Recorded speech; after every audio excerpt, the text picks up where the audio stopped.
Wow, for a reader on all of the themes set to drive markets this week, Peter McGuire from XM joins us now live via Skype. Peter, thanks so much for joining us this morning. Look, the local market did have a couple of wobbles last week.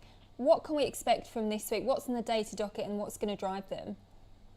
Well, good morning, Andrew. Good morning, Kara. I think where we ended Saturday morning was very, very strong as far as NASDAQ up 1.5%, nearly S&P 1.1%. And the Dow was bid strongly. So I think that we'll ride on the coattails of that.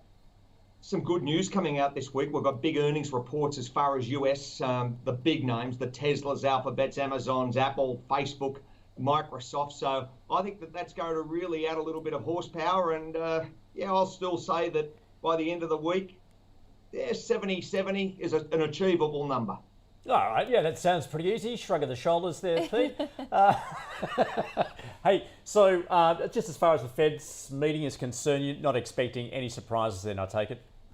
No, none at all. Surprises are for children at Christmas, Andrew. I don't think there'll be anything this year and this week either. So there we are as far as the big scheme. I'm looking at the overall theme. Bid up. Oil running at 62 to 66. You got gold sitting at that big push up at 1775. Every chance you could hit 1800 this by the end of the week.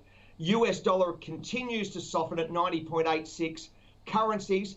You know, if you would have listened to this show at the start of the month, Andrew, we've really given some hot tips, and it's really been probably one of the best months to trade. And I hope that everyone's taken advantage of this incredible analysis that Ausbiz team does, because truly it's world class.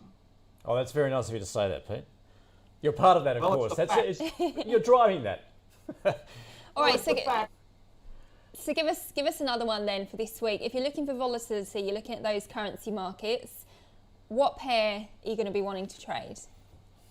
We spoke in the last week or so together, Kara, and we said that Euro US dollar, that's a simple one. We said a 121 handle. It's just about there. There's further up push for that one, I feel. So that US dollar coming off. Aussie, we got some numbers coming out of China. I wouldn't be surprised. And let's see how we go as far as inflation read this week. There could be a little bit further push up there. We're at 77.5. There's a chance you could hit 78. So there's, from the currency perspective, we could see a little bit further upside. And then I'd say US equities. I truly think that there's a little bit further horsepower to wash over our market, and Europe hits a double dip recession. I'm worried about Biden's tax plans and where they're introduced. I think that could put a little bit of knock a little bit of hot wind out of the sails. So there we are. Yeah, but what's the likelihood that that's going to transpire in the way he likes it? Because obviously the market came back given that release there, just as far as his plans for capital gains tax are concerned. But yep, it would appear unlikely that he has the numbers, because even the moderates within his own party are unlikely to support those full measures that he's planning. Well, you would think so, Andrew, but we've just got to wait and see. I'm not suggesting how they're going to impact May or June or July, but I was looking further out, the end of the year sort of thing. But yes, it all depends on whether they get the numbers. But nothing surprises me in politics. We'll just have to wait and see if they materialise.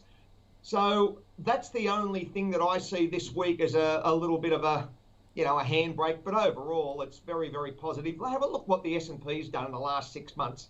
It's up just monstrous numbers, and I think that will continue. And I've got to say that there's every chance you could see a 4,300 by the end of our financial year for the S&P 500. So there's further upside, I think.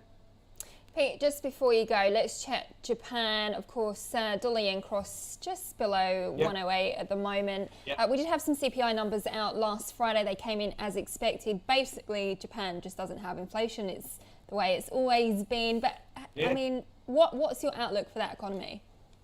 Well, I'm worried about the fourth wave that's coming through there as far as the coronavirus, Kara. So that's a little bit of that's serious news, considering an aging population and the general theme across Japan, where the Olympics play. So that was a feel-good story, and I'm not sure whether they're actually going to get any spectators, virtual Olympics.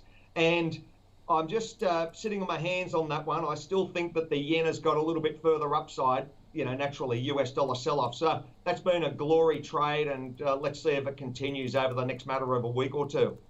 So you're not seeing continued, economic growth sort of higher than expected in Japan then at this point?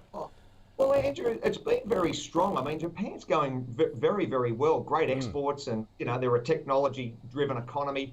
I would say that I'm not looking for any overwhelming surprises, but I think it'll just keep on motoring along. And they've got cheap money, big appetite globally for their goods and services. So I think that they'll continue to have a relatively strong 21.